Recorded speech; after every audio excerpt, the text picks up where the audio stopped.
Hey there, Bruins fans!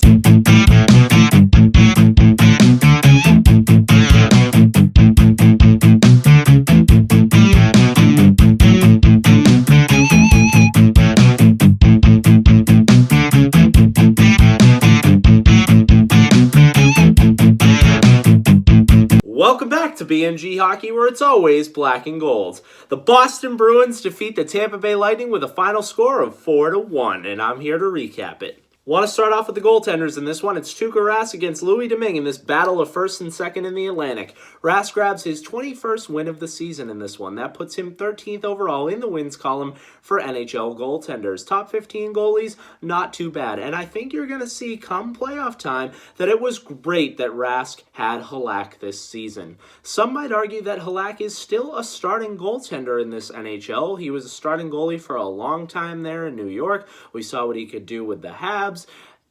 He's a good goaltender. We know that Khudobin went on a big run last year, similar to the runs that Halak has gone on, but Halak is just a better goalie, and that's helped Rask a lot because he's going to have that rest, and then he can be your tank going into the playoffs. As I said in my last video, you do get Tampa Bay on the back end of a back-to-back, and they don't even play their starting goalie in this one, but Louis Domingue is far from a bum, even if he seemed like it in this one. He has 19 wins on the season. He's had to play quite a bit due to Vasilevsky's injuries, and he's still a really good NHL quality goaltender. We saw what he could do with Arizona, and he was very effective there as well. So it's not like they put a total bum in net and we scored 4 goals. He's still a very serviceable goaltender for Tampa. Now, one of the reasons I started off with the goaltenders is we don't even see a goal until halfway through the second period, and that goal comes from my man, Jake Debrusk. Good old number 74 grabs his 21st goal of the season to put the Boston Bruins up 1-0. A lot of back and forth action in this one, but it was good to see a couple times one team had another team pinned in the zone, and we were seeing some great saves from the goaltenders. We go all the way to the third period to see our second goal of the game. This one comes from Noel Acciari, who ends up playing in this game with the full helmet on, and Noel Acciari scores his third goal of the season. I saw a funny little clip where, remember, Sean Corrali had the same full cage mask on for the Winter Classic, and he ends up scoring the Winter Classic winner. And he had told Acciari that it's pretty much a lucky mask, and Acciari grabs his third goal of the season, so he agrees. So maybe players should start taking a puck to the mouth a little more often if they want to score. Little did we know that Acciari goal would open up the floodgates for 2 more goals that come within 30 seconds of each other. Patrice Bergeron scores his 22nd of the year. Lord of the Rink, we are not worthy. Bergeron makes this one 3-0 for the Boston Bruins, but I want to talk about the player who assisted on this goal, Danton Heinen. Some nice stick handling coming into the zone, buys a little bit of time, and just finds Bergeron right there in the middle of the slot, and you know Bergie's going to put it home.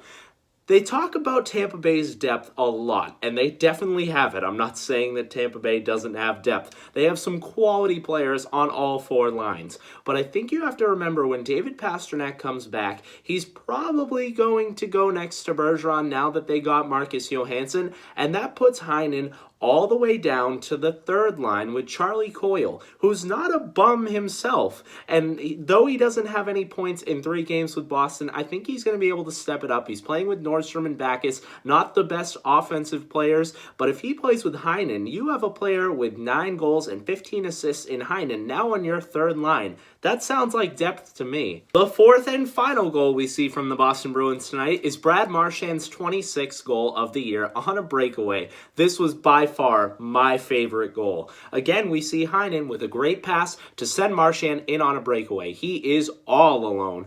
Starts to do his moves. You can see it in his head, all the things he's thinking about, all the great stick handling he can do, all the amazing moves we've seen Brad Marchand do on breakaways. He ends up just kind of like trying to go forehand, backhand, like the puck slides off his stick. Anyway, it ends up 5-hole on Louis Domingue, and he scores. Marchand's just as happy as he was before. This is similar to the Jake Debrusk goal at the first where he just put it on net and it goes in, and Marchand kind of gives that, hey, I'll take it, at least I scored. Louis Domingue was not happy. You never love when a player gets a breakaway and you get scored on, especially when they mess up on that breakaway and you get scored on, especially when that player is Brad Marchand, who we remember licked one of his teammates, Ryan Callahan, and is just not an overall fan favorite or even players in the league favorite. So Louis Domingue smashes his stick off the post, and pretty much there, you knew it was over for the Tampa Bay Lightning. We do see one more goal tonight. A bad turnover by Jake Debrusk, shot to the net, Anthony Cirelli screening in front,